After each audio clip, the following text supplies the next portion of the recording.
Alléluia. Alléluia. Que le Seigneur vous bénisse. The Lord bless you. Let's pray. Prions. Seigneur, nous te rendons grâce, Père Saint, Père juste. Merci pour la vie que tu nous as donnée. Ce matin ou cet après-midi, nous sommes là en ta présence pour te louer et t'exalter et pour entendre de toi. Nous te rendons grâce au Père Saint, Père juste, parce que ta parole nous dit que avant que tu ne nous formes dans le ventre de nos mères, tu nous connaissais. Et avant que nous ne sortions du sein de nos mères, tu nous avais mis à part, consacrés comme prophètes pour les nations. Car le témoignage de Jésus, c'est l'esprit de la prophétie. Nous te célébrons ce matin. Reçois gloire, honneur et louange. Parle-nous aujourd'hui, alors que nous attendons à ta parole et nous regardons à toi. Merci pour cette semaine que tu nous as donnée. Merci pour cette semaine pendant laquelle tu as veillé sur nous, dans nos sorties, dans nos entrées. Père Saint, Père juste, dans tout ce que nous avons entrepris pour toi. Et nous te disons merci pour cela. Merci, ô Seigneur. Merci infiniment. Gloire à ton nom. Honneur à toi. Louange à toi. Au nom de Jésus. Amen. Vous savez, la parole de Dieu déclare dans le psaume 100, et nous allons lire le psaume 100. Alléluia. Le psaume 100.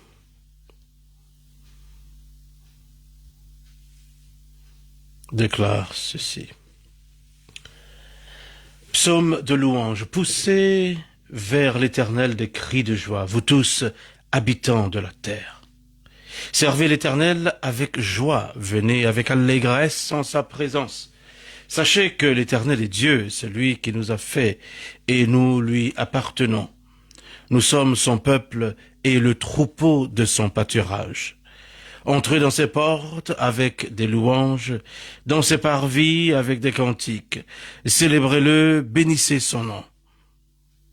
Car l'Éternel est bon, sa bonté dure toujours, et sa fidélité de génération en génération. Alléluia. Alléluia. C'est un commandement que d'entrer dans ses portes avec louanges, avec des louanges, dans ses parvis avec des cantiques. C'est un commandement de célébrer et de bénir son nom.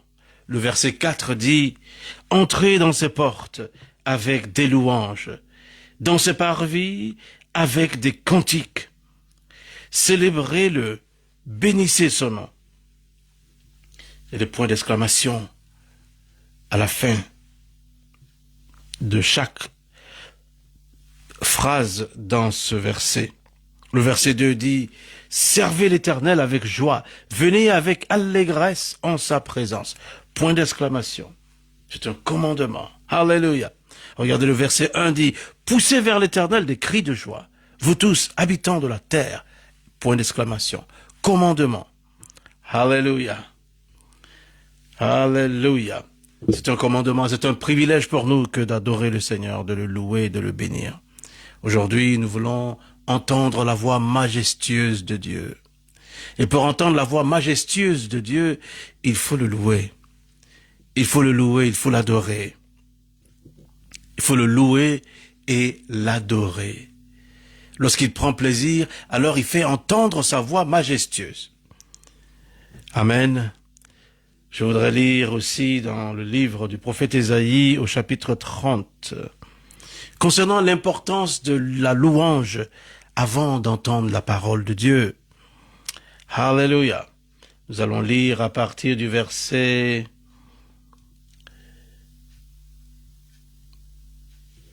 27. Nous allons lire jusqu'au verset 31, même verset 32. Voici, le nom de l'Éternel vient de loin. Sa colère est ardente. C'est un violent incendie. Ses lèvres sont pleines de fureur et sa langue est comme un feu dévorant. Son souffle est comme un torrent débordé qui atteint jusqu'au cou pour cribler les nations avec le crible de la destruction et comme un mort trompeur entre les mâchoires des peuples. Vous chanterez comme la nuit où l'on célèbre la fête. Vous aurez le cœur joyeux comme celui qui marche au son de la flûte pour aller à la montagne de l'Éternel, vers le rocher d'Israël. Verset 30. Et l'Éternel fera retentir sa voix majestueuse. Il montrera son bras prêt à frapper.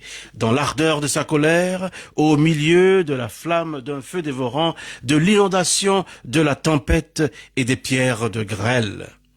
À la voix de l'Éternel, l'Assyrien tremblera. L'Éternel le frappera de sa verge. À chaque coup de la verge qui lui est destinée et que l'Éternel fera tomber sur lui, on entendra les tambourins et les harpes. L'Éternel combattra contre lui à main levée. Verset 33, depuis longtemps un bûcher est préparé. Il est préparé pour le roi. Il est profond, il est vaste. Son bûcher, c'est du feu et du bois en abondance. Le souffle de l'Éternel l'enflamme comme un torrent de soufre. Vous voyez, ici, on n'a pas le temps vraiment d'entrer dans le texte. Une autre fois, on fera cela. Mais ici, le Seigneur parle ici des préparatifs à entendre sa voix. Des préparatifs avant d'entendre sa voix. En fait, des préparatifs qui affectent même la façon dont l'Éternel parle. Vous voyez, avant qu'il ne nous parle, il s'attend à ce qu'on le loue. Vous savez, le Seigneur siège au milieu des louanges de son peuple. Il siège au milieu des louanges de son peuple. La Bible nous dit, « Voici le nom de l'Éternel vient de loin, sa colère est ardente. » C'est un violent incendie, ses lèvres sont pleines de fureur. Vous savez, la colère de l'Éternel se manifeste dans sa voix. D'accord ? Il dit, ses lèvres sont pleines de fureur. Ici, on parle de l'Éternel, mais l'accent est mis sur la cavité buccale de l'Éternel, sur la bouche de l'Éternel. Il dit, on parle de sa colère qui est ardente, c'est un violent incendie. Ensuite, le prophète parle ici de ses lèvres qui sont pleines de fureur. Et sa langue est comme un feu dévorant. Regardez, il dit, ses lèvres sont pleines de fureur. Sa langue est comme un feu dévorant. Son souffle est un torrent débordé qui atteint jusqu'au cou pour cribler les nations avec le crible de la destruction. Et comme un mort trompeur entre les mâchoires des peuples. Vous voyez, il parle ici des lèvres de l'Éternel. Il parle ici de la langue de l'Éternel. Ensuite, il parle du souffle de l'Éternel. Ça veut dire que ce qui va suivre pour que l'Éternel combatte, il va falloir qu'il parle. Parce que sans le souffle, on ne peut pas parler. On ne peut pas parler. La langue, elle sert à articuler. Et les lèvres servent à produire des sons consonnes. Vous savez, les lèvres servent à produire des sons consonnes. Parce qu'il y a des sons voyelles et il y a des sons consonnes. Les sons voyelles, ce sont des sons qui sont émis à partir de la gorge, à partir des cordes vocales, mais sans que les autres parties de la cavité buccale n'interviennent. Ce sont les sons voyelles. Maintenant, il y a les sons consonnes. Les sons consonnes, on ne peut pas parler en fait une langue sans son consonne. Les sons consonnes sont émis par le contact entre la langue, les dents, la langue, les lèvres. Et c'est ce qui produit les sons consonnes. Donc, un langage est fait à la fois composé de sons voyelles et de sons consonnes. Les sons voyelles seulement ne suffisent pas pour parler une langue. Donc, pour que l'Éternel parle, le prophète ici parle d'abord de ses lèvres. Il parle de ses lèvres. Vous voyez? Les sons voyelles, ce sont, par exemple, les sons E, A, O, A, I. Ça, ce sont les sons voyelles. On ne peut pas parler comme ça. Il faut des sons consonnes. Et pour que les sons consonnes soient émis, il faut les deux lèvres. Il faut la langue et les dents, etc., etc. Vous voyez? Donc ici, le prophète commence en parlant des lèvres de l'Éternel.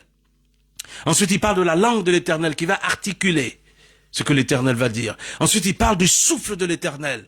C'est le souffle de l'Éternel qui va faire entendre la voix. Vous voyez? Et donc l'Éternel va parler. Et c'est quand l'Éternel parle que l'ennemi tremble. Quand l'Éternel parle, l'ennemi tremble. Quand l'Éternel parle, il crée. Quand l'Éternel parle, il crée. La Bible dit dans Genèse au chapitre 1, et l'Éternel dit, et Dieu dit, quand Dieu parle, la chose arrive. Quand il ordonne, elle existe.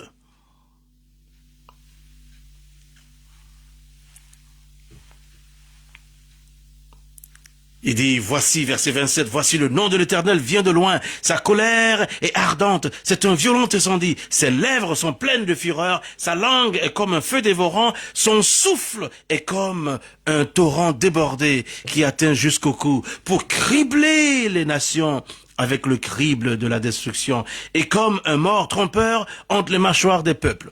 Maintenant, l'Éternel va parler. Et quand l'Éternel va parler, il va changer ta situation. Quand l'Éternel va parler, il va changer ta circonstance. Quand l'Éternel va parler, il va faire un miracle, il va opérer un miracle. Maintenant, voici notre attitude. Avant d'entendre la voix de l'Éternel, ce qui va déterminer la façon dont l'Éternel viendra et parlera pour nous, c'est le verset 30. Le verset 29. Il dit, vous chanterez comme la nuit où l'on célèbre la fête. Vous aurez le cœur joyeux comme celui qui marche au son de la flûte pour aller à la montagne de l'Éternel vers le rocher d'Israël. Regardez, c'est important. Vous chanterez comme la nuit où l'on célèbre la fête. En ce temps-là, Israël était en période de conflit. Juda était en période de conflit. Il y avait des guerres par-ci et par-là. Et pourtant, le Seigneur a ordonné, il a exigé que son peuple ne vienne pas vers lui en tremblant, en ayant peur. Il dit, vous chanterez comme la nuit où l'on célèbre la fête. Voilà comment vous devez venir vers moi, Dieu. Vous savez, le Seigneur est si grand, il est si puissant, il n'a peur de personne, ok? Il n'a peur de personne. Il commande au peuple de le louer. Alléluia, alléluia. Quelle armée puissante et quelle armée unique. L'armée de Dieu qui va au combat avec des chants. Alléluia. Parce que l'Éternel est grand, il est un Dieu tout-puissant, il est le tout-puissant. Il n'a peur de personne. La Bible dit que Dieu se rit de ses ennemis, dans le psaume 2. Il se rit de ses ennemis. Vous voyez? Donc, il commande à son peuple de venir, de venir vers lui en chantant. Il dit, vous chanterez comme la nuit où l'on célèbre la fête. Vous aurez le cœur joyeux comme celui qui marche au son de la flûte pour aller à la montagne de l'Éternel vers le rocher d'Israël. Il est le protecteur d'Israël. Il est le protecteur de son peuple. Alléluia. Vous voyez? Il dit, verset 30, et l'Éternel fera retentir sa voix majestueuse. Il montrera son bras prêt à frapper. Dans l'ardeur de sa colère, au milieu de la flamme d'un feu dévorant, dans l'inondation de la tempête et des pierres de grêle. À la voix de l'Éternel, l'Assyrien tremblera. C'est lui l'ennemi. À la voix de l'Éternel, Satan va trembler. À la voix de l'Éternel, l'ennemi tremblera. C'est comme ça que Dieu opère. Il est important, il est indispensable que le peuple de Dieu le comprenne. Certaines personnes tolèrent la louange. C'est-à-dire, ils se disent que, bon, écoutez, faites vite, louez vite, on va passer à la parole. Non. Il est important de le louer. Il est important d'adorer le Seigneur. Il est crucial même. Parce que lorsque on produit de la louange, le fruit de nos lèvres qui glorifie son nom, alors le Seigneur habite. Il habite, il siège. Il siège dans les cultes animistes. Dans les cultes animistes, ceux qui adorent les démons, vous voyez qu'ils louent leurs démons, et puis après, ces esprits-là les possèdent, et puis ils tombent en transe. Le diable ne fait rien, il imite.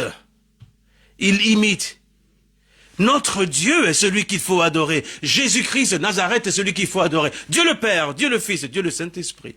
Et lorsque nous les adorons du fond du cœur, alors le Seigneur habite. Regardez ce que Christ a dit. Il a dit dans Jean au chapitre 4, parlant à la Samaritaine, il lui a dit,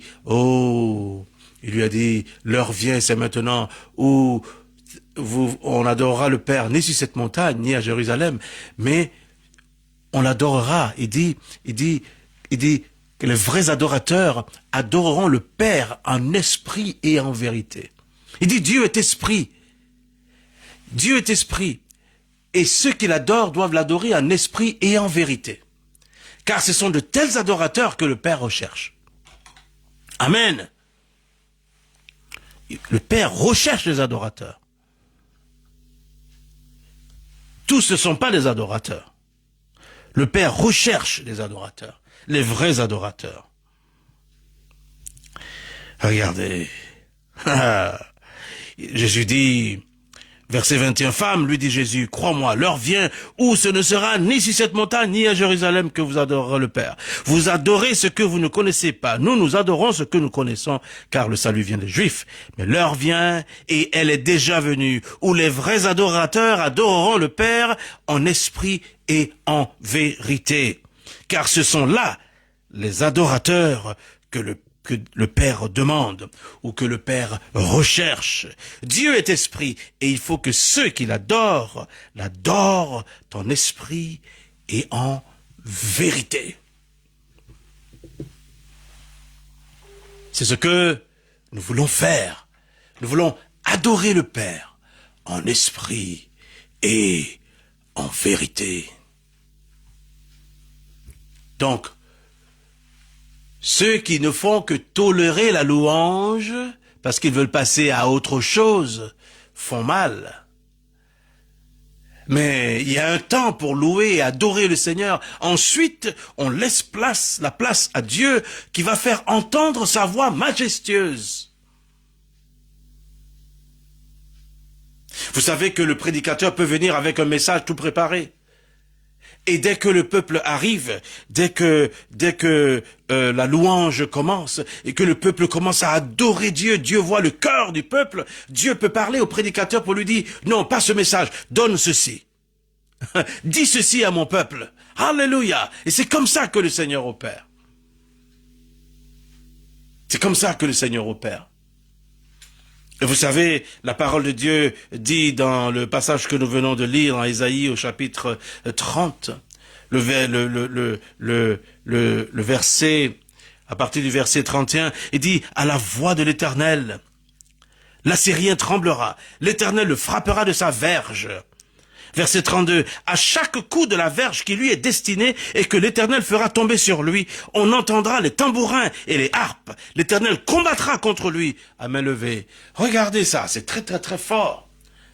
Il dit, à chaque coup de la verge qui lui est destiné à l'ennemi, et que l'Éternel fera tomber sur lui, on entendra les tambourins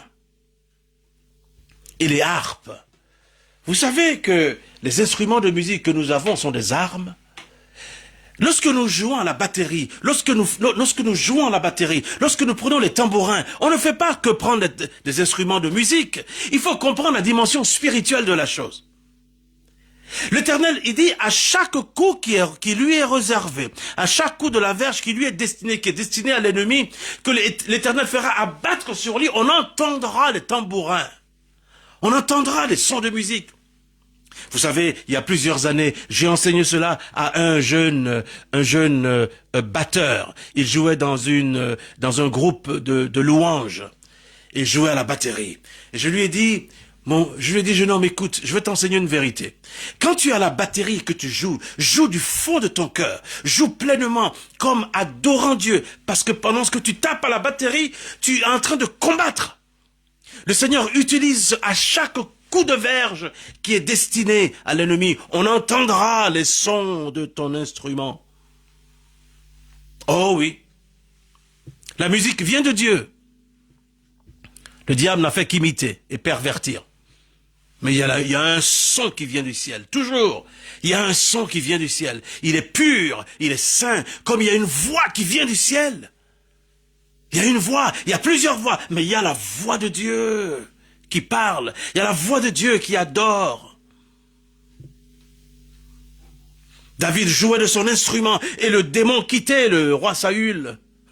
Parce que ça se passait de cœur à cœur, du cœur de celui qui adore au cœur de Dieu. Quand le Saint-Esprit s'empare des ondes sonores et que ces ondes arrivent et touchent vos tympans, pénètrent jusqu'à la division de l'âme et de l'esprit, la guérison s'opère.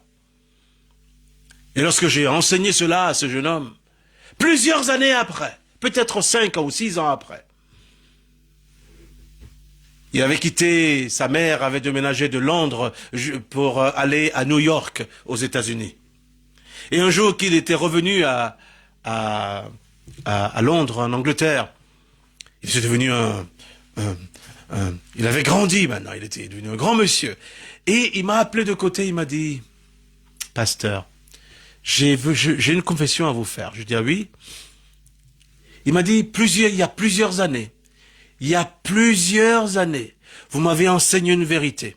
Et cette vérité est restée dans mon esprit. Et à chaque fois que je suis derrière la batterie, en train de jouer à l'église, je pense toujours à cette parole, que je suis en train de faire la guerre.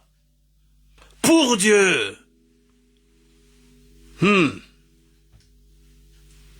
Oh, les amis. Je vous assure, la parole de Dieu est vivante, elle est puissante. Alors maintenant, êtes-vous prêts à adorer? Adorons le Seigneur, parce que le Seigneur a une parole. Il a une parole pour nous aujourd'hui. Amen. Alléluia.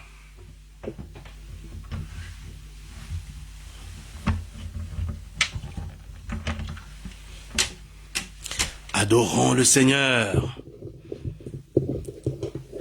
Ki arabababo sharabababa. Rite kerebo rana mama mama.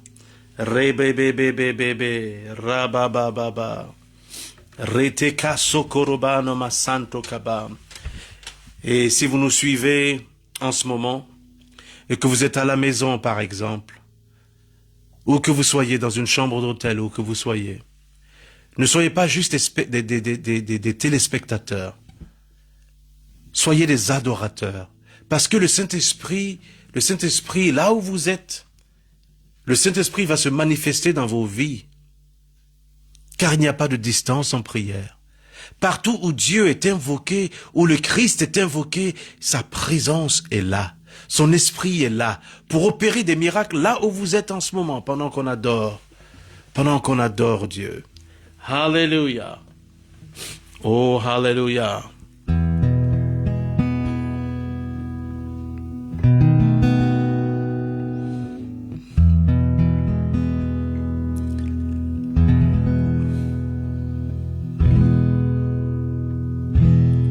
Everybody ought to know. Everybody ought to know. Everybody ought to know who Jesus is. Everybody ought to know. Everybody ought to know. Everybody ought to know who Jesus is. Tout le monde doit savoir. Tout le monde doit savoir. Tout le monde doit savoir qui Jésus est. Tout le monde doit savoir. Tout le monde doit savoir. Tout le monde doit savoir qui Jésus est. Il est le lit des vallées. étoile brillante du matin. Il est le plus beau parmi 10 000. Tout le monde doit le connaître. Tout le monde doit savoir. Tout le monde doit savoir. Tout le monde doit savoir qui Jésus est. Tout le monde doit savoir. Tout le monde doit savoir. Tout le monde doit savoir qui Jésus est. Il est le lit des vallées, l'étoile brillante du matin. Il est le plus beau parmi 10 000. Tout le monde doit le connaître. Il est le lit des vallées, l'étoile brillante du matin. Il est le plus beau parmi 10 000. Tout le monde doit le connaître. Il est le lit des vallées, l'étoile brillante du matin. Il est le plus beau parmi 10 000. Tout le monde doit le connaître.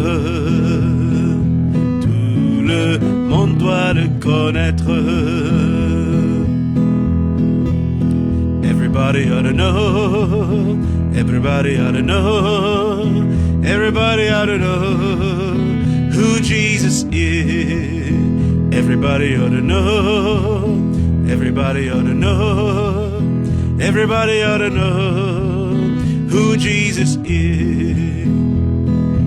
He's the lily of the valley. He's the bright and morning star. He's the fairest of 10,000. Everybody ought to know. Everybody ought to know. Everybody ought to know. Everybody ought to know.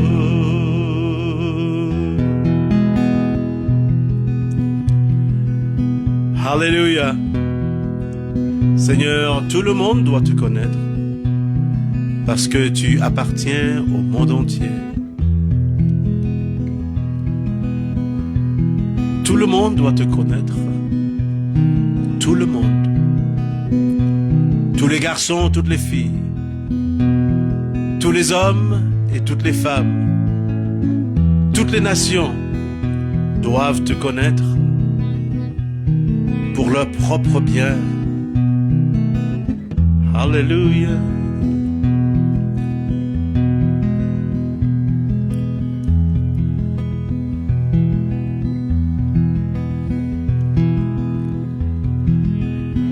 Car ta bonté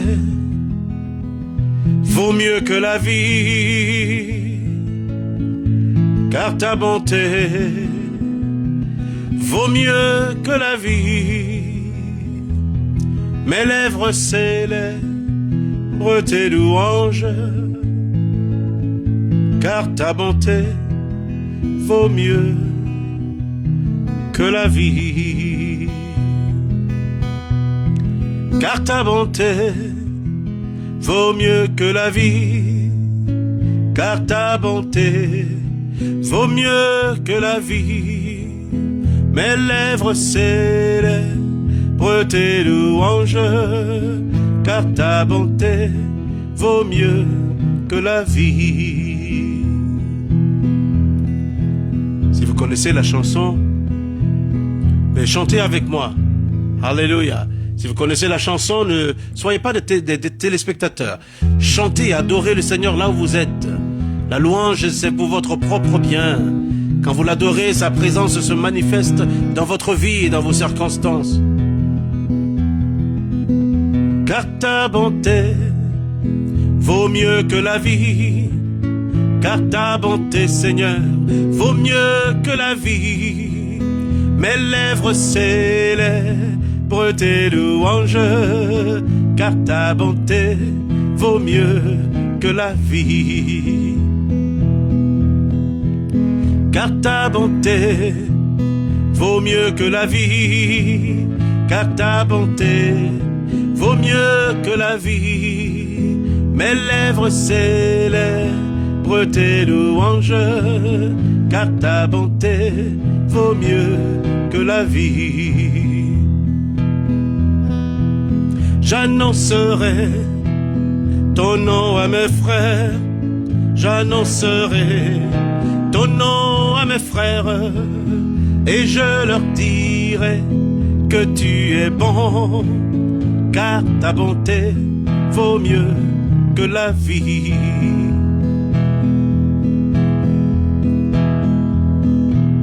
J'annoncerai ton nom à mes frères, j'annoncerai ton nom à mes frères, et je leur dirai que tu es bon, car ta bonté vaut mieux que la vie.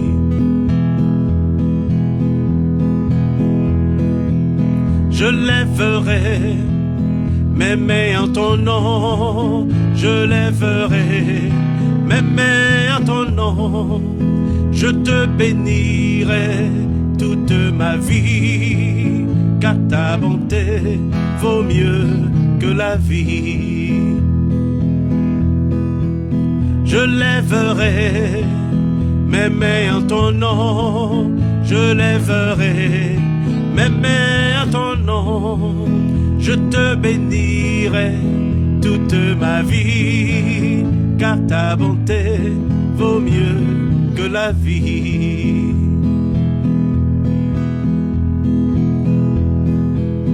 Car ta bonté vaut mieux que la vie, car ta bonté vaut mieux que la vie. Mes lèvres célèbrent tes louanges, car ta bonté vaut mieux que la vie.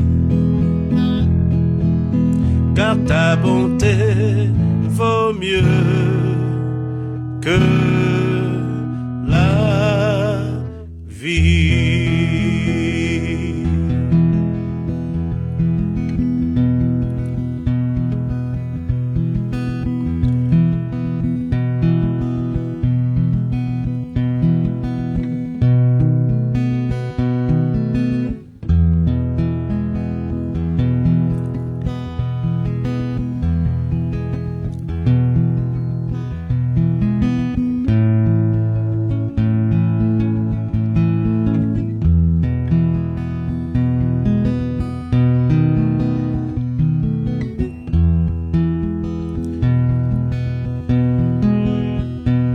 Seigneur,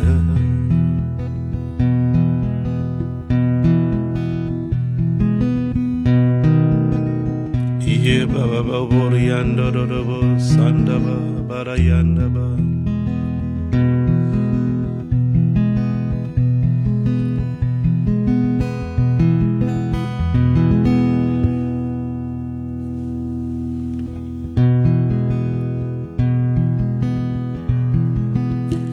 J'ai perdu le monde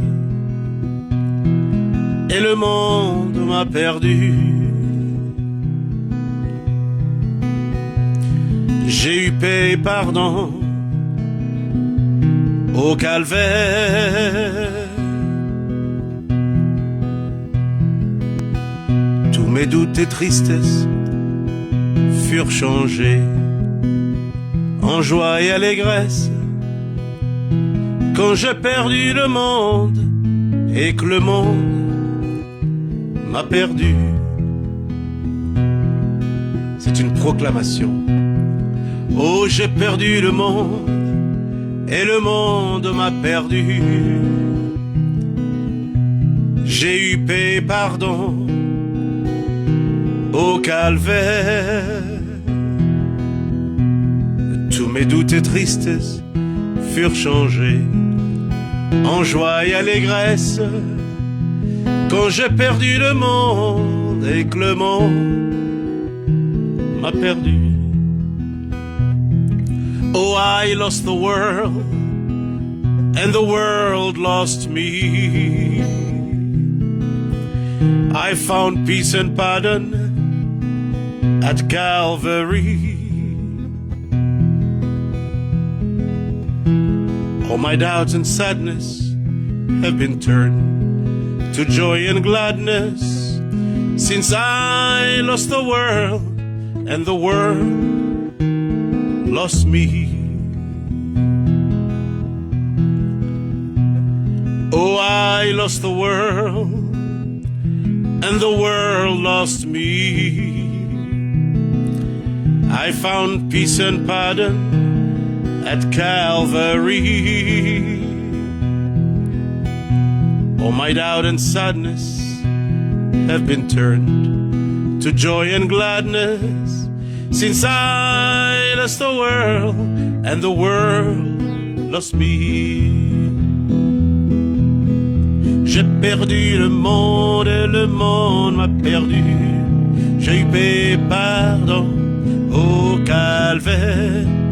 Mais toutes tes tristesses furent changées en joie et allégresse, quand j'ai perdu le monde et que le monde m'a perdu.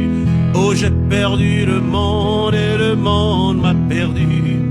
J'ai eu paix, pardon au calvaire. Mais toutes tes tristesses furent changées en joie et allégresse, quand j'ai perdu le monde et que le monde m'a perdu. Moi j'ai perdu le monde et le monde m'a perdu. J'ai eu paix, pardon au calvaire. Mais toutes tes tristesses furent changées en joie et allégresse, quand j'ai perdu le monde et que le monde m'a perdu. Quand j'ai perdu le monde et que le monde m'a perdu. Oh, que cela soit dit de quelqu'un aujourd'hui. Lorsque tu donneras ta vie à Jésus et que Jésus transformera ta vie, tu auras perdu le monde et le monde t'aura perdu, parce que tu auras gagné le roi des siècles, la connaissance de Jésus-Christ de Nazareth, le roi des rois, le roi des siècles, immortel, invisible, Dieu puissant. Alléluia. C'est lui que nous proclamons, c'est lui que nous annonçons. Imama mamaro santa babo, libabamba bariata kababa baba shandaba, riteke babo bobo shitia baba baba. Oh Seigneur, touche quelqu'un, guéris les malades. Mariana babo bobo bobo bobo, ôte les fardeaux, Seigneur, soulage les cœurs. Alléluia.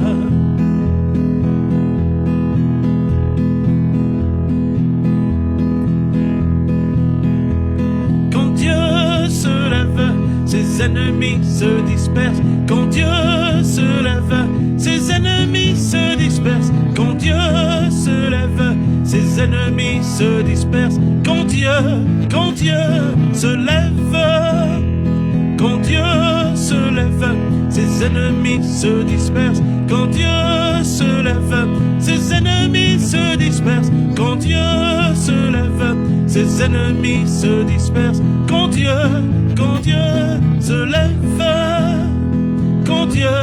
quand Dieu se lève.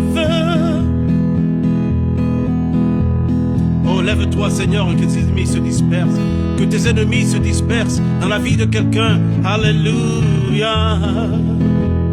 Quand Dieu se lève, ses ennemis se dispersent, quand Dieu se lève, ses ennemis se dispersent, quand Dieu se lève, ses ennemis se dispersent, quand Dieu se lève, quand Dieu se lève.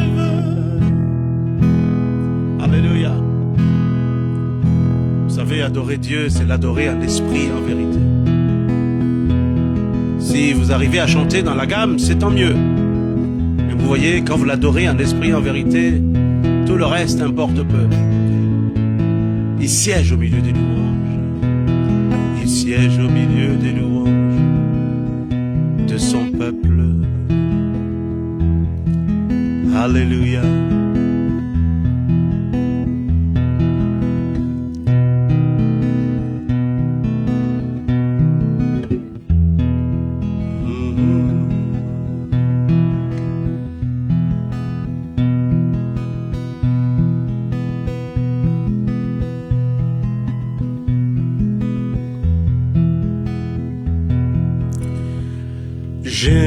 J'invoquerai le Seigneur,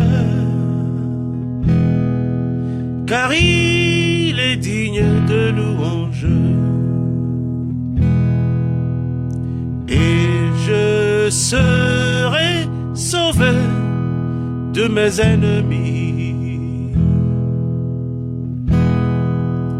J'invoquerai le Seigneur,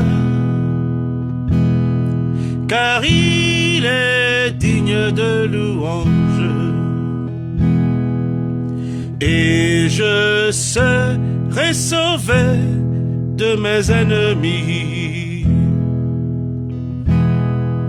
Vive le Seigneur, béni soit mon roc, que le Dieu de mon salut soit exalté.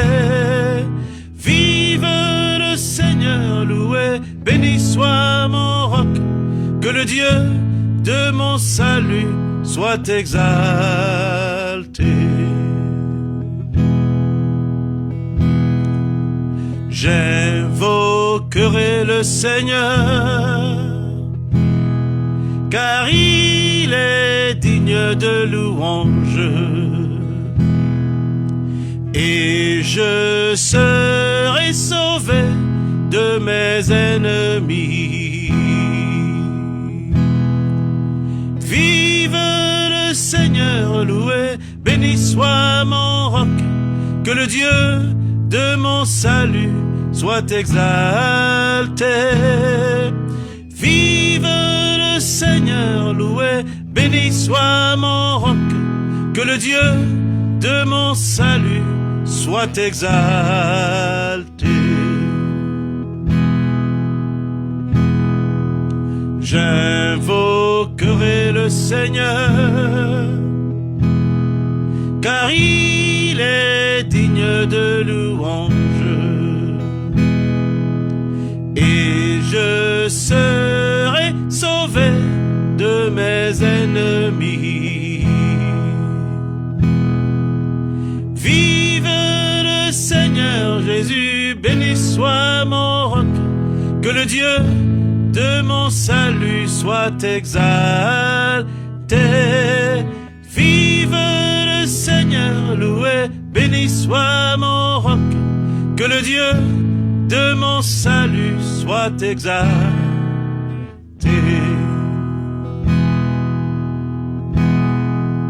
Vive le Seigneur, Jésus, béni soit mon roc, que le Dieu de mon salut soit exalté.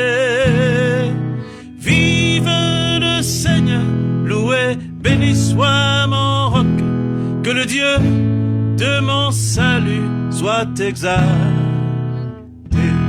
soit exalté, soit exalté, soit exalté.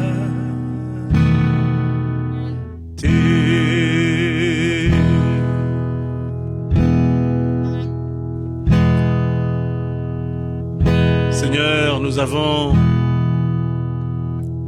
déterminé dans nos cœurs de ne suivre que toi.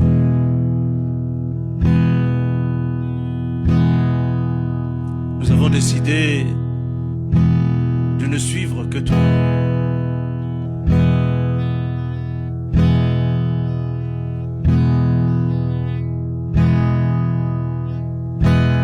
De n'être fidèle qu'à toi.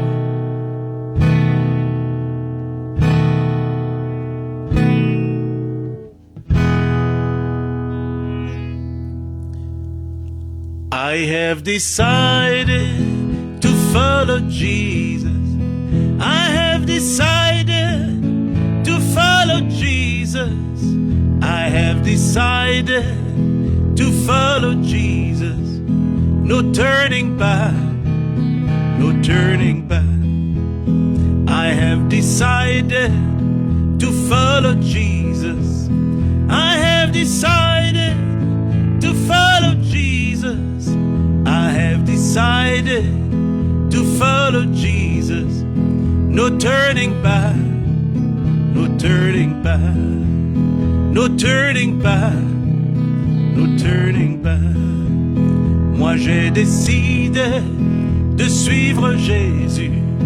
Moi j'ai décidé de suivre Jésus. Moi j'ai décidé de suivre Jésus. Toujours tout droit, en avançant. Toujours tout droit, en avançant. Moi j'ai décidé de suivre Jésus. Moi j'ai décidé de suivre Jésus. Moi j'ai décidé de suivre Jésus. Toujours tout droit, en avançant. Toujours tout droit, en avançant. Toujours tout droit, en avançant. I have decided to follow Jesus. I have decided to follow Jesus. I have decided to follow Jesus. No turning back, no turning back, no turning back, no turning back, no turning back, no turning back. Toujours tout droit, en avançant. Toujours tout droit, en avançant. Alléluia. Alléluia. Glory to God. Seigneur, merci, nous te rendons grâce pour le privilège que c'est de t'adorer, de chanter tes louanges. Merci, ô Dieu notre Père. Nous rendons grâce. Alléluia. Marababo sherebebo shatababababa. Ritekebo sekeria narabodo santaba. Alléluia. Alléluia. Que Dieu vous bénisse. La semaine dernière, nous avons commencé un message que le Seigneur nous a mis à cœur. Et le titre du message, c'était « Ton cœur est-il en bon état ?» Ton cœur est-il en bon état?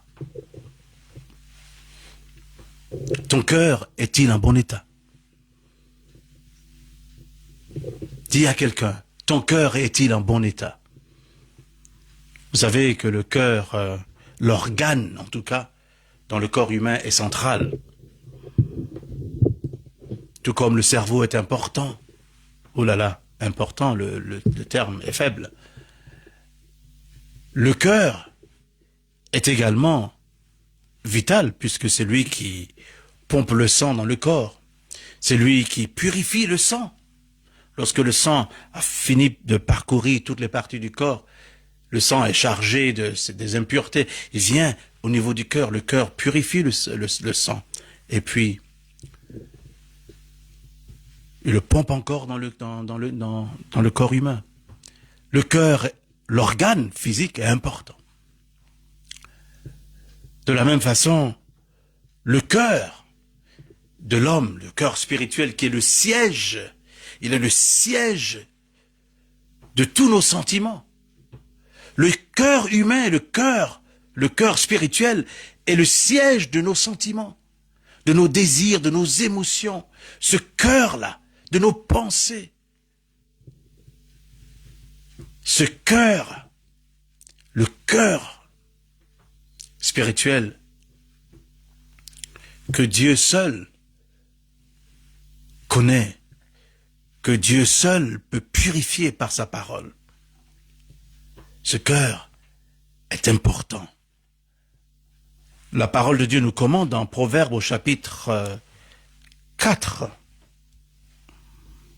Proverbes au chapitre 4, parlant du cœur.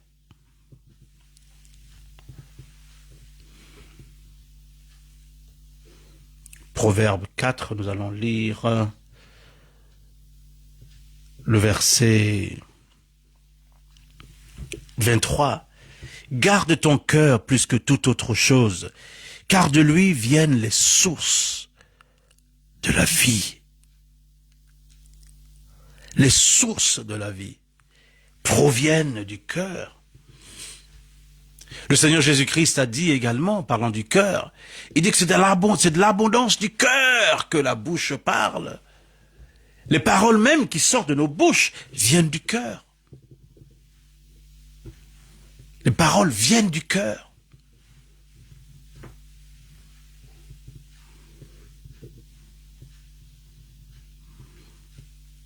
Le verset 23 du Proverbe 4 dit « Garde ton cœur plus que toute autre chose. Garde ton cœur plus que toute autre chose. »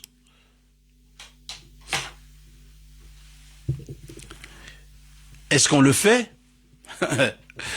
Aujourd'hui, on préfère dépenser des milliers de francs CFA, des milliers d'euros, des milliers de livres sterling, de dollars, pour s'assurer d'un système de sécurité pour nos maisons, ou alors pour nos bureaux, pour nos entreprises, pour nos usines, pour nos coffres forts. On dépense beaucoup d'argent pour le faire. Mais le Seigneur dit, garde ton cœur plus que toute autre chose. Pendant qu'on dépense tant d'argent pour s'assurer des systèmes de sécurité sophistiqués, le cœur n'est pas gardé. Alors que c'est le cœur, il dit, c'est du cœur que viennent les sources de la vie. Toutes les sources de ta vie proviennent de ton cœur. Toutes les sources de ta vie, en anglais on dit the issues of life. Les sources de ta vie proviennent de ton cœur. Les sources de ta vie proviennent de ton cœur. Proviennent de ton cœur. Et le Seigneur dit, garde ton cœur plus que toute autre chose.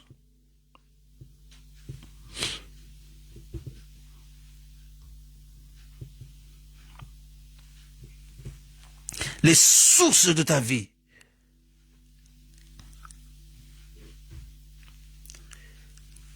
Tout ce qui se passe dans ta vie, là, vient de ton cœur. Et Dieu vient pour guérir le cœur par sa parole. Il guérit le cœur spirituel, là, par sa parole. C'est dans ce cœur-là que tout se passe. Le verset que nous avons choisi comme le texte de notre message, c'est Luc au chapitre 8, où le Seigneur parle de la parabole du semeur et de la semence. On va en venir tout à l'heure. Mais le Seigneur a dit aussi que c'est de l'abondance du cœur que la bouche parle. Vous est-il arrivé une fois d'entendre quelqu'un parler, la personne dit quelque chose, et puis après elle se ressaisit et dit non, je plaisante. La personne dit quelque chose, et puis elle se ressaisit et dit non, je plaisante, je plaisantais. Moi, je ne crois pas ça. Quand ça sort de la bouche, ça provient du cœur. Car Jésus a dit, c'est de l'abondance du cœur que la bouche parle. C'est de l'abondance du cœur, du surplus de ton cœur, là. En fait, ça provient du cœur. Tout ce que tu dis, tout ce que tu fais provient de ton cœur. C'est pourquoi le Seigneur dit de garder, c'est un commandement. Proverbe 4, verset 23. Garde ton cœur plus que toute autre chose, car de lui viennent les sources de la vie. Puisque c'est du cœur que la bouche parle, si tu ne gardes pas ton cœur, tu vas former de mauvaises pensées dans ton cœur, et ces pensées vont devenir des paroles. Et ces paroles vont diriger ta vie. Car ce petit membre que nous appelons la langue a de grandes prétentions, Jacques nous dit, dans Jacques au chapitre 3. Ce petit membre que la langue peut conduire ta vie, diriger ta vie, soit pour un bonheur ou alors pour un malheur, soit pour une bénédiction ou alors pour une malédiction. Ce petit membre qu'on appelle la langue. Jacques dit que les hommes ont réussi à dompter des grands animaux, mais la langue, qui peut la dompter? La langue, qui peut la dompter? Mais elle vient du cœur. Vous voyez, les paroles que la langue va exprimer proviennent du cœur. Si le cœur n'est pas gardé, alors la langue va dire des choses et ces choses vont conduire ta vie. Proverbe chapitre 18 dit que la mort et la vie sont au pouvoir de la langue.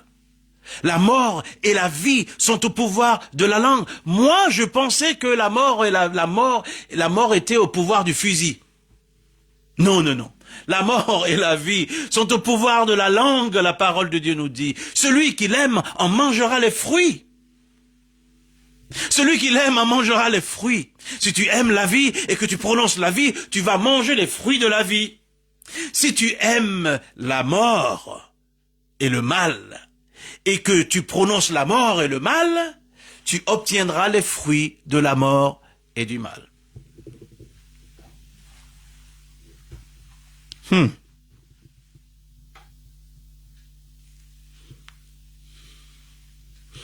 Bénis-tu tes enfants?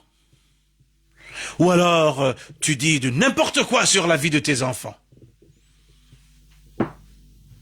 Tu ouvres grandement la bouche et tu maudis à longueur de journée. Les enfants deviennent exactement ce que tu as prophétisé tout le temps. Et puis tu es étonné à la fin. Pourquoi vous êtes devenu comme ça? Mais c'est toi qui as fait. C'est toi qui as fait. Papa ou maman, c'est toi qui as fait. Ou grand frère ou grande sœur. Tu as prononcé le mal tout le temps. Les enfants sont devenus exactement comme tu as prononcé. La mort et la vie sont au pouvoir de la langue. La langue est reliée au cœur spirituel. C'est pourquoi le Seigneur dit, garde ton cœur plus que toute autre chose, car de lui viennent les sources de la vie. Toutes les sources de ta vie viennent de ton cœur. Si ton cœur n'est pas gardé, alors tes pensées ne seront pas correctes, ta langue prononcera des choses qui ne viennent pas de Dieu, et puis une fois que ces choses deviennent des paroles, ces paroles dirigent ta vie, conduisent ta vie. Jacques dit que comme les grands navires sont conduits par un petit gouvernail, ainsi la langue a de grandes prétentions.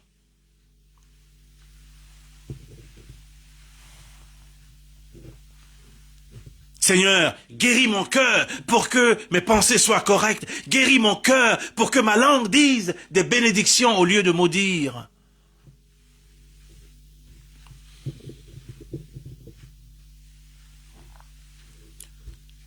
Le Seigneur dit, le cœur de l'homme est mauvais, dans Jérémie. Le cœur de l'homme est mauvais. Qui peut le connaître? C'est effrayant ce qui se trouve dans le cœur de l'homme. C'est pourquoi nous avons besoin de courir vers Christ pour dire, Seigneur, sauve-moi, guéris mon cœur, afin que mon cœur puisse exprimer des choses qui te plaisent.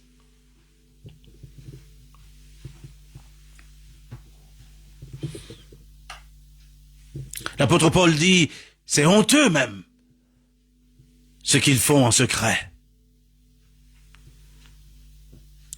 Quand vous voyez aujourd'hui l'atrocité, les atrocités. Et vous voyez aujourd'hui l'atrocité des actes des hommes par moment. Le mal qui est fait et qui provient du cœur de l'homme, c'est effrayant.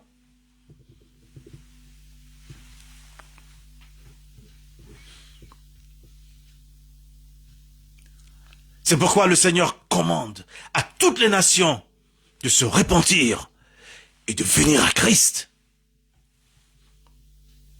Le cœur de l'homme est mauvais. C'est pourquoi le Seigneur vient au secours de l'homme. Le Seigneur dit dans Apocalypse, chapitre 3, il dit, je frappe, je frappe, je frappe, je frappe à la porte de ton cœur. Ouvre-moi. Celui qui ouvrira, à celui qui ouvrira, qui m'invitera, je viendrai. Et nous dînerons ensemble. Le Seigneur dit, je tiens à la porte, et je frappe la porte de quoi? C'est pas la porte là, la porte en bois là. Il dit, je me tiens à la porte et je frappe. Il parle à une église. Il dit, je me tiens à la porte et je frappe. Je frappe à la porte de ton cœur. Ouvre ton cœur pour que je rentre.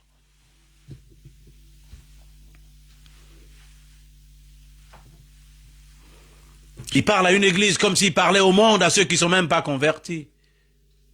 C'est parce que, même dans les cercles, dans les milieux chrétiens, dans les milieux où on est supposé connaître Dieu, il y a des choses qui se passent qui vraiment sont effrayantes. Les cœurs des hommes. Il parlait à une église, l'église de Laodicée. Nous allons lire le passage.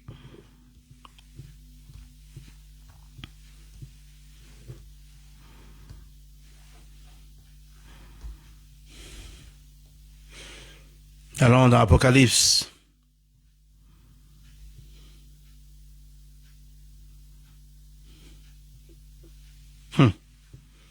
Apocalypse chapitre 3. Nous allons lire à partir du verset 14, l'église tiède. Écrit à l'ange de l'église de Laodicée. Voici ce que dit l'Amen, le témoin fidèle et le véritable, le commencement de la création de Dieu. Je connais tes œuvres, je sais que tu n'es ni froid ni bouillant. Puisses-tu être froid ou bouillant? Ainsi, parce que tu es tiède et que tu n'es ni froid ni bouillant, je te vomirai de ma bouche. Parce que tu dis, je suis riche, je me suis enrichi et je n'ai besoin de rien. Et parce que tu ne sais pas que tu es malheureux, misérable, pauvre, aveugle et nu. Je te conseille d'acheter de moi de l'or éprouvé par le feu, afin que tu deviennes riche, et des vêtements blancs, afin que tu sois vêtu, et que la honte de ta nudité ne paraisse pas. Et un collier pour oindre tes yeux, afin que tu voies. Moi, je reprends et je châtie tous ceux que j'aime. Aie donc du zèle et repens-toi. Voici, verset 20, je me tiens à la porte et je frappe. Si quelqu'un entend ma voix et ouvre la porte, j'entrerai chez lui, je souperai avec lui et lui avec moi. Celui qui vaincra, je le ferai asseoir avec moi sur mon trône, comme moi j'ai vaincu et je me suis assis avec mon Père sur son trône. Que celui qui a des oreilles entende ce que l'Esprit dit aux églises.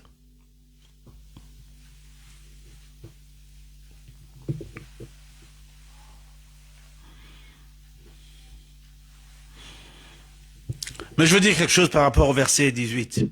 Je te conseille, c'est le conseil du Seigneur à cette église. Je te conseille d'acheter chez moi de l'or éprouvé par le feu, afin que tu deviennes riche, et des vêtements blancs, afin que tu sois vêtu, et que la honte de ta nudité ne paraisse pas.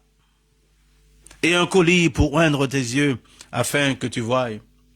Remarquez, le Seigneur dit, des vêtements blancs, afin que tu sois vêtu, et que la honte de ta nudité ne paraisse pas. À vous qui aimez exposer votre nudité, là. Vous éprouvez du plaisir à exposer votre nudité, pour que tout le monde voie. Ça vous fait plaisir. C'est une honte. Vous voulez entendre ce que le Seigneur pense de ça? C'est une honte. Il dit, afin que la honte de ta nudité ne paraisse pas. C'est inconcevable. Dieu le voit et il se dit, mais je ne comprends pas ça. Comment est-ce qu'on peut exposer sa nudité comme ça? Aujourd'hui, c'est partout. Sur les réseaux sociaux. Les uns et les autres exposent leur nudité pour que les gens apprécient. Le cœur est mauvais. C'est l'état du cœur de l'homme qui est là comme ça. Expose ta nudité pour que tout le monde voie. C'est une absurdité. Couvre ta nudité. Couvre la nudité, là. Lorsque Adam et Ève avaient péché, ils s'étaient fait des caches-sexes avec des feuilles. Dieu les a vêtus. Dieu a tué des animaux et il les a recouverts. Il a recouvert leur nudité. Il a recouvert leur nudité. C'est pour dire que la nudité doit être couverte.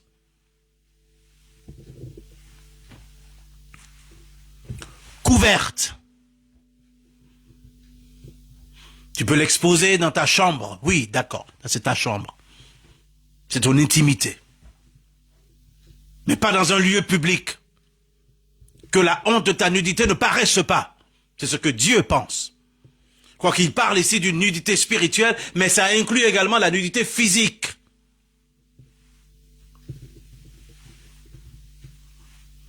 Lorsqu'on crucifiait Jésus, il était nu. On l'avait mis nu. Il était mis nu pour que nous soyons couverts. Aujourd'hui, il n'y a même plus de différence entre l'Église et le monde. Des chrétiens, des chrétiennes, soi-disant, qui exposent leur nudité comme ça pour que tout le monde voie. C'est une honte. Si tu connais le Seigneur Jésus-Christ que tu es, tu connais le Seigneur Jésus-Christ, tu dis que tu es chrétien ou tu dis que tu es appelé de son nom, couvre la nudité. Quand tu sors, quand tu vas dehors, n'expose pas ta nudité. N'as-tu pas lu que ton corps est le temple du Saint-Esprit?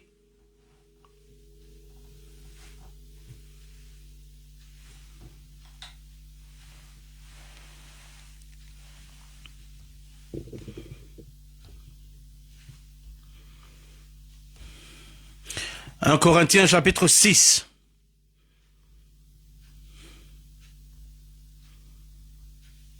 Versets 19 et 20. Ne savez-vous pas que votre corps est le temple du Saint-Esprit qui est en vous, que vous avez reçu de Dieu et que vous ne vous appartenez point à vous-même? Car vous avez été rachetés à un grand prix. Glorifiez donc Dieu dans votre corps et dans votre esprit qui appartiennent à Dieu. Certains disent, non, mais de toute façon, Dieu voit mon cœur. Dieu voit ton cœur, certes. Mais les gens du dehors, là, ils voient pas ton cœur, ils voient ton corps. Dieu, il voit ton cœur, ça c'est vrai. Mais Dieu, là, il ne veut pas que voir Dieu voit ton corps et ton cœur. Mais le Seigneur te demande de couvrir ton corps. Parce que ceux du dehors qui te regardent, ils voient pas ton cœur, ils voient ton corps. Ils voient ton corps. Ils voient ton corps. Ils voient ton corps. Donc, couvre ta nudité. Couvre ta nudité. Couvre le corps. Ne sais-tu pas, il dit, ne savez-vous pas que votre corps est le temple du Saint-Esprit qui est en vous, que vous avez reçu de Dieu et que vous ne vous appartenez point à vous-même? Car vous avez été rachetés à un grand prix. Glorifiez donc Dieu dans votre corps et dans votre esprit qui appartiennent à Dieu. Il dit glorifiez Dieu dans votre corps. Dans votre corps. Dans votre corps. Je dois glorifier Dieu dans mon corps, et dans mon esprit. Dans mon corps et dans mon esprit. Je dois glorifier Dieu dans mon corps et dans mon esprit. Oh, mais pasteur, il fait chaud. D'accord, il fait chaud. Habille-toi convenablement. N'expose pas ta nudité pour que les gens regardent. As-tu oublié que le Saint-Esprit est en toi? As-tu oublié que le Saint-Esprit habite en toi? Le Saint-Esprit qui t'a été donné par Dieu? La parole de Dieu dit que Dieu aime à la jalousie l'esprit qu'il a fait habiter en nous. Regardez ça. Un jour, il est écrit dans l'Ancien Testament que Dieu avait demandé à Moïse de lui bâtir un autel. Il a dit à Moïse, attention, ne mets pas des escaliers, des degrés pour monter vers l'autel, de peur que, en levant ta jambe, on ne voie la nudité de ta jambe. Moïse, un homme, et Dieu dit à Moïse, non, parce qu'en ce temps-là, vous savez, au temps de la Bible, les gens portaient des boubous avec une ceinture. Dieu a défendu à Moïse de faire des degrés, des escaliers. Pourquoi? Parce que, de peur qu'en levant la jambe, on ne voit sa nudité. Ça, c'était un homme. Pourquoi? Parce que Dieu est saint. Il veut que nous soyons saints comme lui. Combien à plus forte raison maintenant, avec un nouveau niveau de gloire, où Christ est venu nous a rachetés, combien à plus forte raison maintenant, où le Saint-Esprit habite en nous pleinement. On ne trouve pas d'inconvénient. On se promène, on sort, on va au marché, ou on va je ne sais pas où. Et quand on nous voit, il n'y a aucune différence entre le monde et puis ceux qui sont supposés être chrétiens. Il n'y a aucune différence. Le cœur de l'homme est mauvais. Tout ça, ça provient du cœur. Ça provient du cœur. Ton cœur n'est pas en bon état. C'est la raison pour laquelle tu t'habilles comme ça. C'est la raison pour laquelle tu pars ton corps comme ça. Alors, analyse bien ce qui est dans ton cœur. C'est pour que les gens apprécient les rondeurs de ton corps? C'est pour que les gens apprécient? C'est ça? C'est pas vraiment la chaleur, hein? C'est pour que les gens apprécient. Regarde l'état de ton cœur. Ton cœur est-il en bonne santé? En bon état?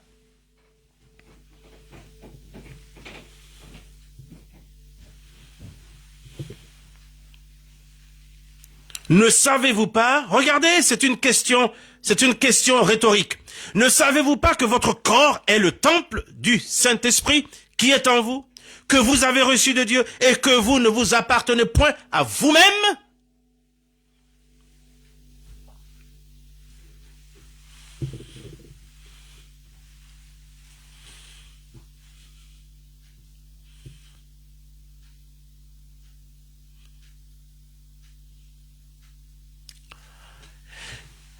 Le diable, il aime la confusion. Parce qu'il travaille lorsqu'il y a confusion. Lorsque je regarde et que je vois une personne qui est supposée être chrétienne s'habiller exactement comme le monde, exposer la nudité du corps comme ça, alors je me pose une grande question. Cette personne est-elle née de nouveau? Son cœur est-il en bon état?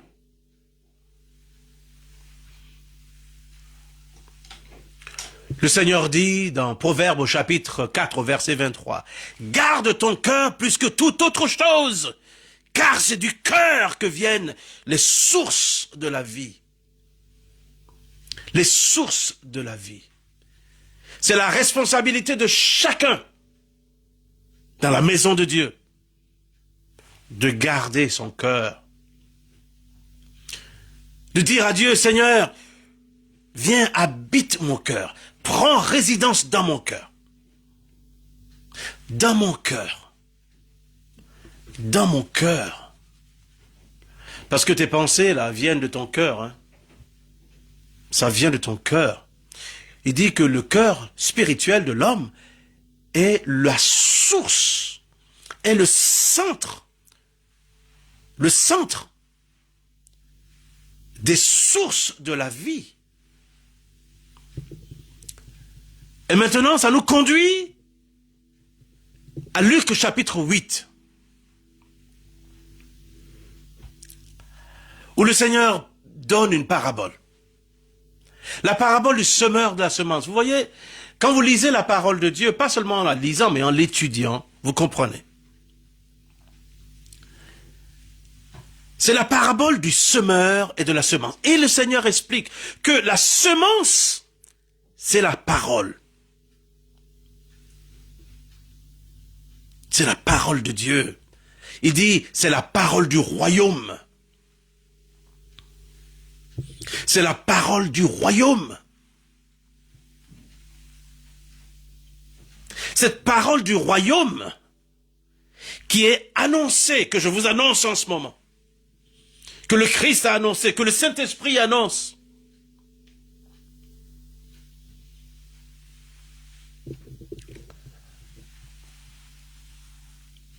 Il explique aux apôtres, aux disciples, lorsque les disciples lui demandent ce que signifie la parabole, il leur explique en leur disant, vous ne comprenez pas cette parabole? Comment donc comprendrez-vous toutes les autres paraboles? Ça veut dire que cette parabole est la clé de toutes les autres paraboles. Pourquoi? Parce que c'est la parabole de la parole du royaume.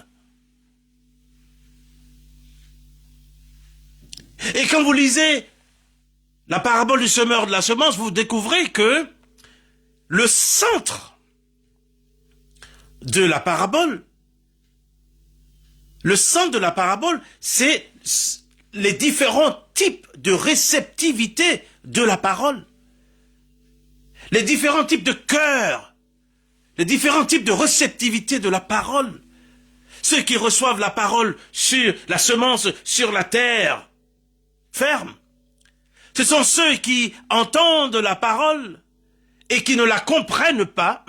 Et le diable vient et enlève ce qui avait été semé dans leur cœur.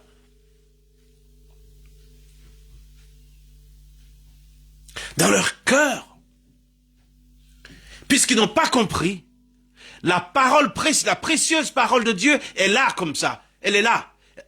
Le Seigneur explique dans la parabole, elle est soit foulée aux pieds par les hommes, ou bien elle est dévorée par les oiseaux du ciel.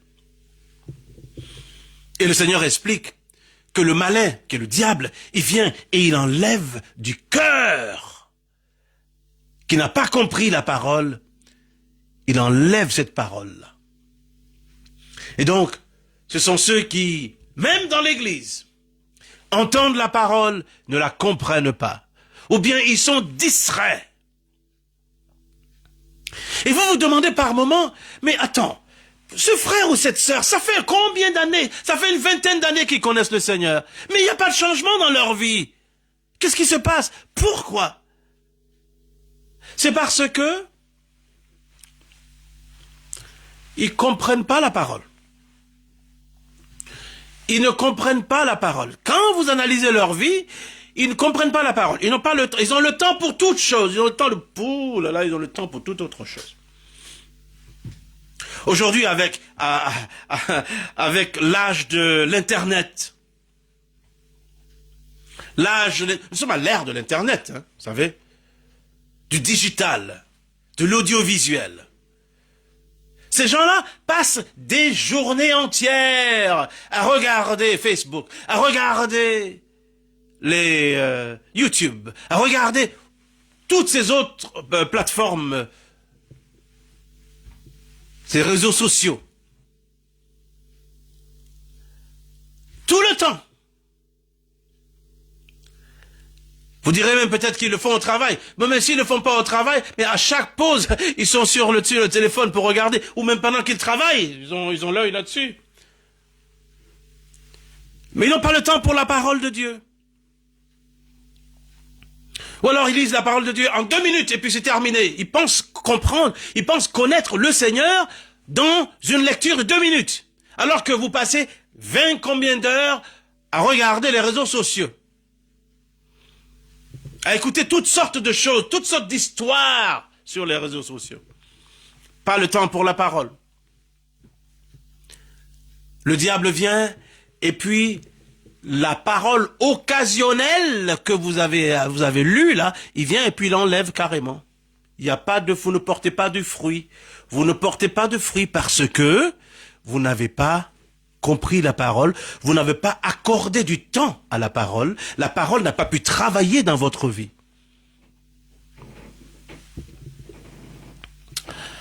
Romains chapitre 12,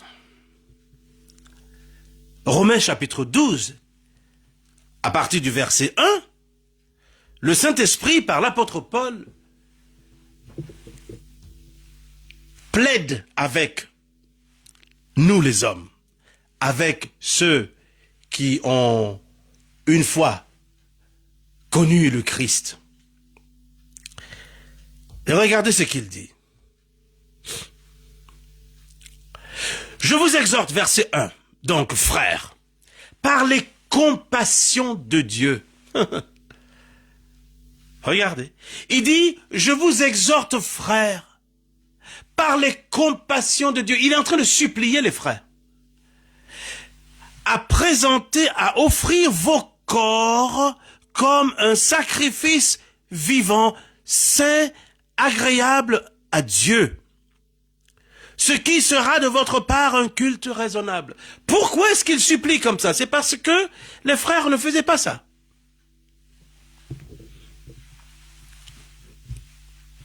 C'est parce que les frères ne faisaient pas ça.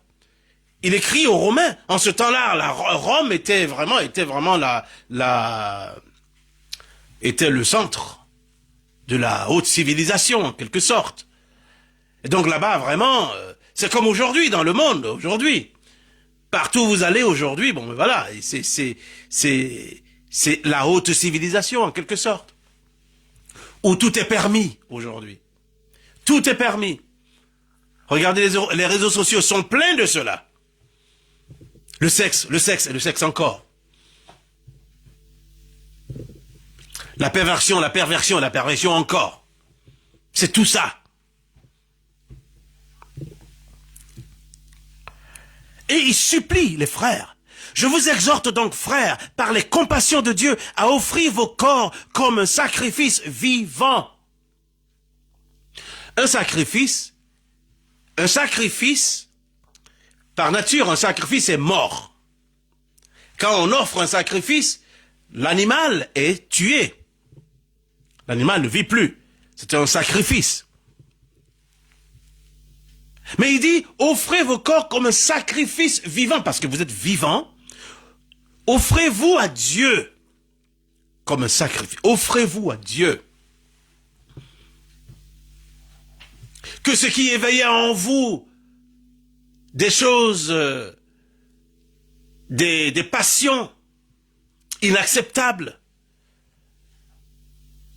jadis, avant que vous ne veniez à Christ, que ces choses-là meurent maintenant. Il dit, offrez vos corps en sacrifice vivant, saint et agréable à Dieu.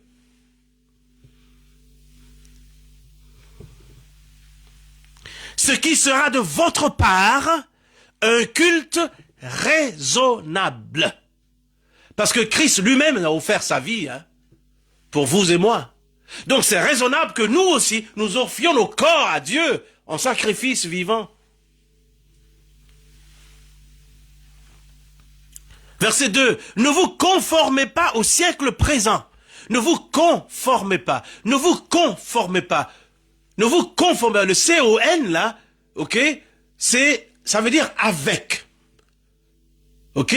Il dit ne vous conformez pas. Ne vous alliez pas.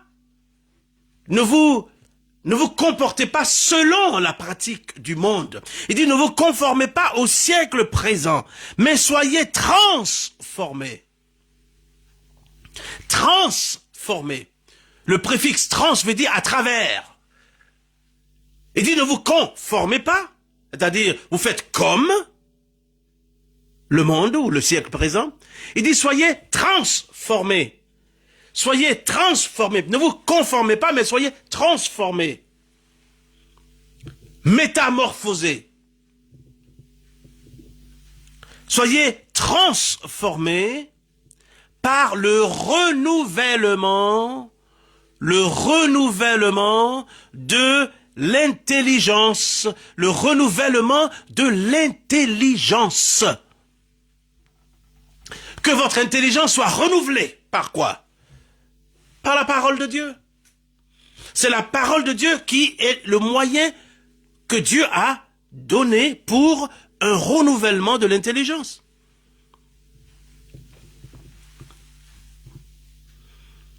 Avant, nous avions une certaine façon de nous conduire.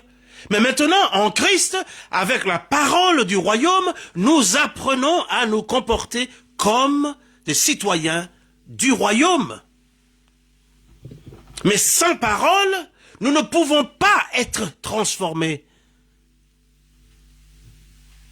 en citoyens du royaume.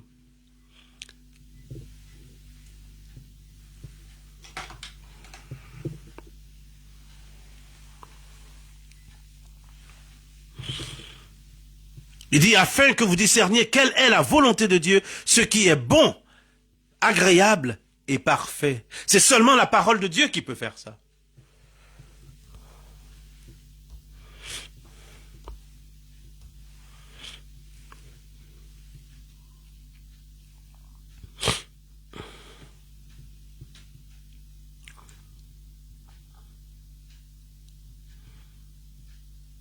Regardez 1 Pierre au chapitre 1.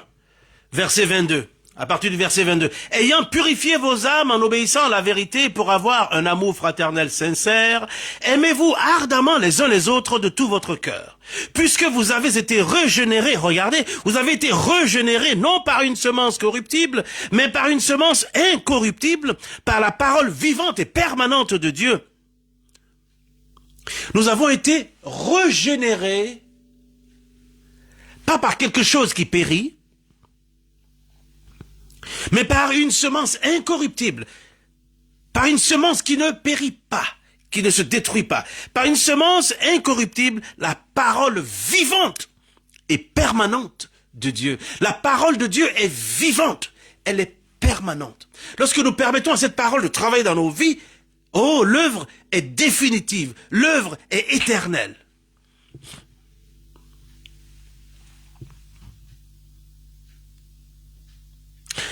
Mais, regardez, car toute chair est comme l'herbe, et toute sa gloire comme la fleur de l'herbe. L'herbe sèche et la fleur tombe. Mais la parole du Seigneur demeure éternellement. Dis avec moi, la parole du Seigneur demeure éternellement. Et cette parole est celle qui vous a été annoncée par l'Évangile.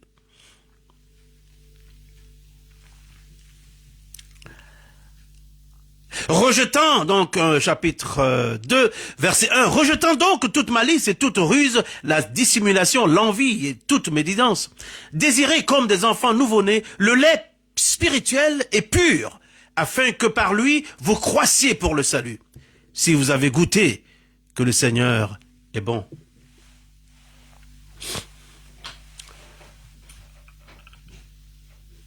La parole de Dieu, là, c'est la parole qui transforme. Le Seigneur a parlé des différents types de cœurs. Les différents types de cœurs. Ceux qui ne comprennent pas la parole ou qui sont distraits. Ceux-là, ils entendent la parole, mais ils ne la comprennent pas. Et le malin vient, le diable vient, et il enlève de leur cœur ce qui avait été semé en eux.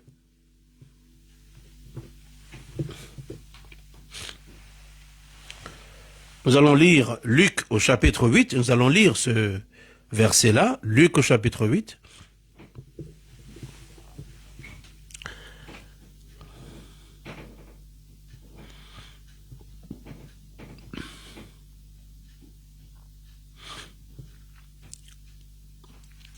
Au verset 12. Ceux qui sont le long du chemin, ce sont ceux qui entendent la parole, puis le diable vient et enlève de leur cœur la parole, de peur qu'ils ne croient et soient sauvés. Ça veut dire que c'est cette parole-là qui nous sauve, qui nous permet même d'être sauvés. Mais puisque le diable ne veut pas qu'on soit sauvé, cette parole-là, il fera tout, il utilisera tous les moyens pour que cette parole ne produise pas. Regardons dans ce que Matthieu dit dans Matthieu chapitre 13.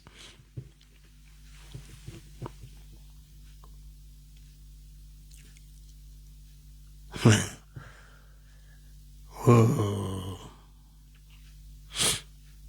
Il dit au verset 19, « Lorsqu'un homme écoute la parole du royaume et ne la comprend pas, le malin vient et enlève ce qui a été semé dans son cœur. Cet homme est celui qui a reçu la semence le long du chemin. » Nous en avons parlé la semaine dernière. Mais il y a quelque chose encore que je veux dire à ce sujet. Dans Matthieu au chapitre 13, lorsque les disciples demandent au Seigneur de leur expliquer, il leur dit, pourquoi est-ce que les disciples lui disent, pourquoi est-ce que tu parles au peuple en parabole? Regardez ce que le Seigneur leur explique. Il y a un élément que je veux ajouter aujourd'hui.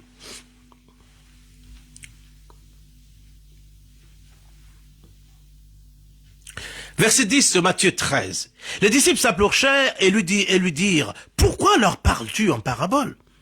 Jésus leur répondit, parce qu'il vous a été donné de connaître les mystères du royaume des cieux et que cela ne leur a pas été donné. Verset 12, regardez ce verset. Écoutez ce verset. Verset 12, car on donnera à celui qui a, et il sera dans l'abondance. Mais à celui qui n'a pas, on ôtera même ce qu'il a. Ah. À celui qui a, on donnera. On en donnera. Afin qu'il soit dans l'abondance. Dans l'abondance. Mais à celui qui n'a pas, on ôtera même ce qu'il a.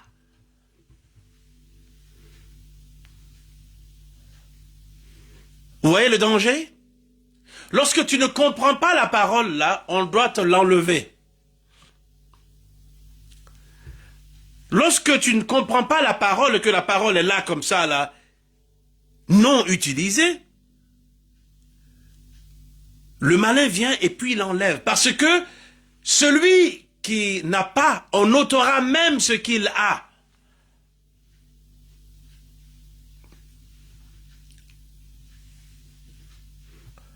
Vous voyez combien il est important d'être focalisé lorsque la parole de Dieu passe et qu'il ne faut pas seulement la lire mais l'étudier.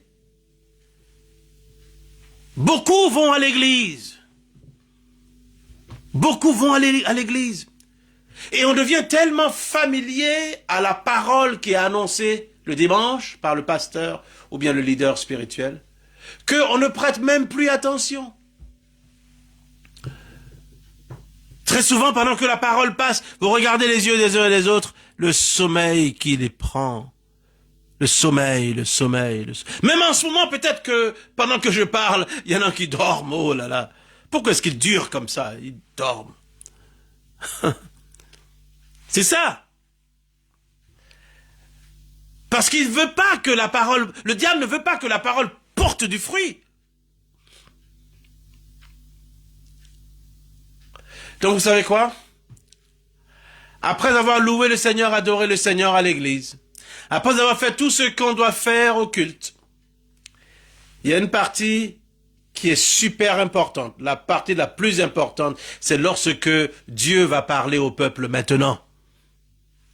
Parce que la louange et l'adoration pointent vers la parole.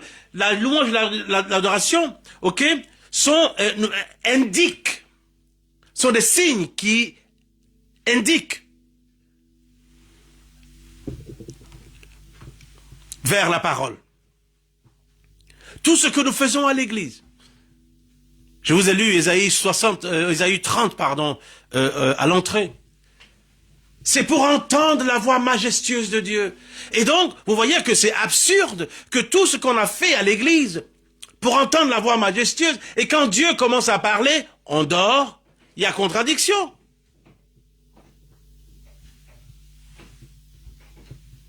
Normalement, on doit être réveillé même, pour dire, Seigneur, parle-moi. Je vais à l'église pour que tu me parles. Et que j'entende tes pensées. Que je reçoive des instructions pour la semaine qui vient, le mois qui vient, l'année qui vient.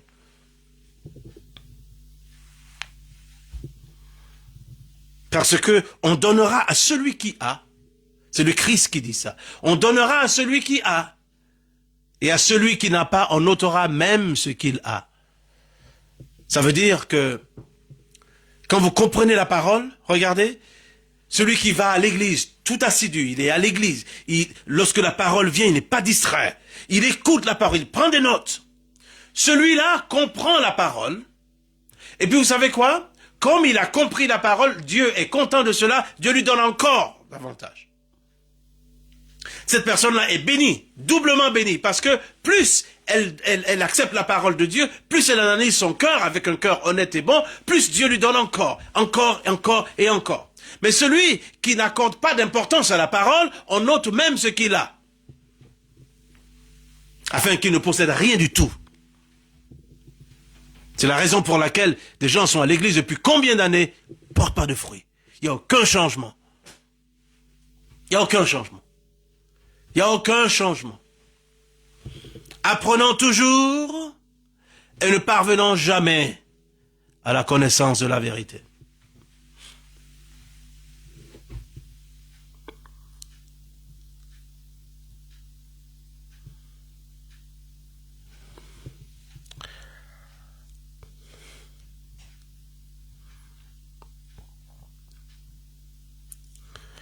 Le verset 15, quand le Seigneur explique, il dit, car le cœur de ce peuple est devenu insensible. Ils ont endurci leurs oreilles et ils ont fermé leurs yeux, de peur qu'ils ne voient de leurs yeux, qu'ils n'entendent de leurs oreilles, qu'ils ne comprennent de leur cœur, qu'ils ne se convertissent et que je ne les guérisse. Leur cœur est devenu insensible. Oh là là. C'est-à-dire que Dieu parle, Dieu a beau dire à l'église, Dieu a beau dire par le leader spirituel, le pasteur, Dieu a beau dire dans sa parole, ils ont déterminé dans leur cœur, on n'entend rien, on ne fait rien de ça, terminé. Ils ont endurci leur cœur. Ils ont endurci leur cœur. Ils ont décidé de ne pas changer. Donc peu importe combien la parole est annoncée, peu importe. Ils ont décidé, le Seigneur explique, il dit, car le cœur de ce peuple est devenu insensible. C'est sérieux, hein? Par rapport à l'insensibilité du cœur, il y a un verset dans le psaume 119 qui parle du cœur insensible comme la graisse. Il dit, leur cœur est insensible comme la graisse. La graisse est insensible. Il dit, leur cœur est devenu insensible comme la graisse. Que cela ne soit pas dit de nous, ou de toi qui m'écoutes, que ton cœur soit devenu insensible, au point même où Dieu parle et puis sa parole ne te touche pas, sa parole ne te dit rien.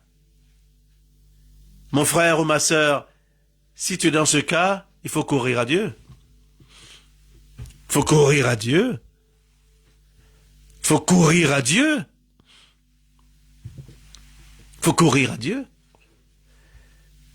Et tu vas savoir si c'est toi. Tu vas savoir si c'est l'état de ton cœur. Si ton cœur est devenu insensible, au point même où Dieu parle et puis ça te dit rien, c'est grave.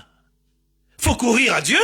Faut tomber à genoux devant Dieu et crier à Dieu, Seigneur, sauve-moi, sauve-moi, sauve-moi, je veux naître de nouveau, sauve-moi, que mon cœur soit sensible à ta parole, que mon cœur tremble à ta parole.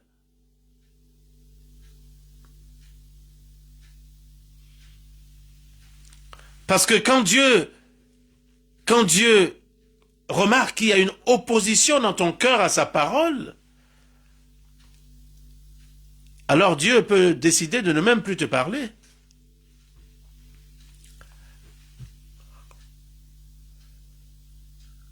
Parce que Dieu ne va pas lutter avec toi. Hein? Le Saint-Esprit est un esprit doux. L'apôtre Paul dit, n'attristez pas le Saint-Esprit.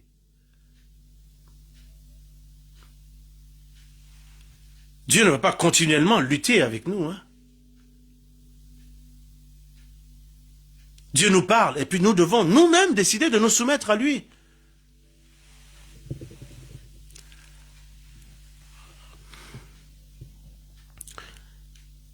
que ceci ne soit pas dit de nous, car le cœur de ce peuple est devenu insensible. Ils ont endurci leurs oreilles. Ils ont fermé leurs yeux. Regardez, ils ont eu le cœur insensible, les oreilles sont endurcies, et ils ont fermé leurs yeux. Ils refusent carrément de voir les choses de Dieu. Ils sont fâchés. Ils sont pires que fâchés.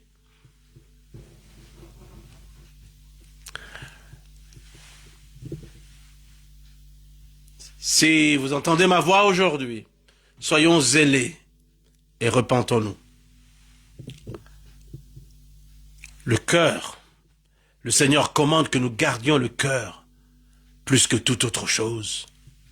Car c'est du cœur que viennent les sources de la vie. C'est du cœur que viennent les sources de la vie. C'est de ton cœur que viennent les sources de la vie. Garde ton cœur. Et je pense que la meilleure façon de garder le cœur, c'est de venir à Christ. Tu dis, Seigneur, pardonne-moi mes péchés. Pardonne-moi mes péchés. Viens dans mon cœur. Viens briser la dureté de mon cœur. Je te reçois comme mon Seigneur et mon Sauveur personnel. Viens dans mon cœur. Je veux naître de nouveau. Que mon cœur ne t'oppose pas résistance. Viens dans mon cœur. Et quand nous prions comme ça plaît à Dieu. Alors Dieu vient et puis Dieu brise la dureté de notre cœur et puis Dieu donne ce caractère souple, malléable à notre cœur, qui nous permet de trembler à sa parole. Amen.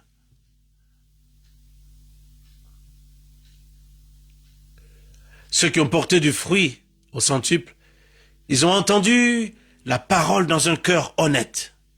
Je l'ai dit la semaine dernière. Un cœur honnête et bon. Honnête parce que ils sont honnêtes envers Dieu et envers eux-mêmes. Ils analysent la parole, ils regardent leur vie. Ensuite, c'est un cœur bon, un cœur de foi, qui dit, si j'ai vu que vraiment j'ai besoin de Dieu. À cet endroit, j'ai péché contre lui. Alors, Seigneur, pardonne-moi et viens dans mon cœur. Alléluia.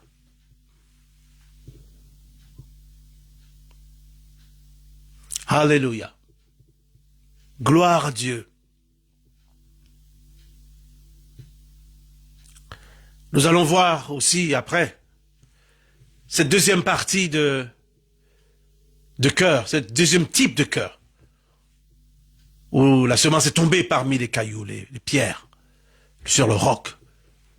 Quel genre de cœur cela est? Et pour l'instant, nous allons offrir à Dieu nos cœurs.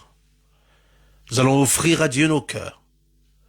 Offrir nos cœurs à Dieu.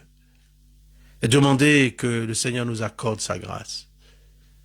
Au nom de Jésus de Nazareth. Au nom de Jésus de Nazareth.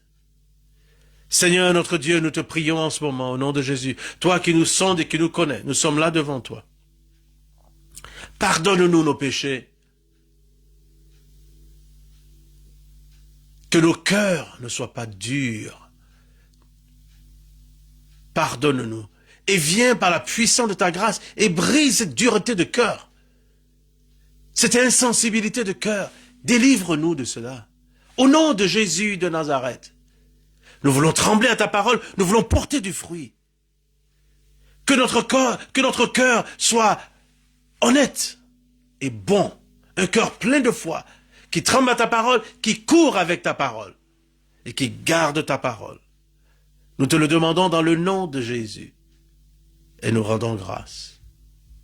Au nom de Jésus. Amen. Amen. Amen. Alléluia. Merci Seigneur. Merci Seigneur. Recevez le Seigneur dans votre vie. Seigneur, nous prions en ce moment pour tous ceux qui ont reçu, qui ont prié cette prière. Au nom de Jésus de Nazareth, nous prions que tu agisses dans leur vie. Si quelqu'un veut naître de nouveau, Seigneur, dirige-les dans la prière. Ô Dieu, dans le nom de Jésus-Christ de Nazareth, nous prions en ce moment pour les uns et pour les autres. Nous prions, accomplis ta parole dans leur vie. Au nom de Jésus. Amen. Amen. Amen. Que le Seigneur vous bénisse. On va lever la main droite pour recevoir la bénédiction. Que l'Éternel, le Dieu des armées, te bénisse et qu'il te garde. Qu'il fasse briller sa face sur toi et qu'il t'accorde sa grâce. Qu'il lève sa face vers toi et qu'il te donne la paix. Au nom du Père, du Fils et du Saint-Esprit. Et le peuple de Dieu dit Amen. Amen. Amen. Que le Seigneur vous bénisse.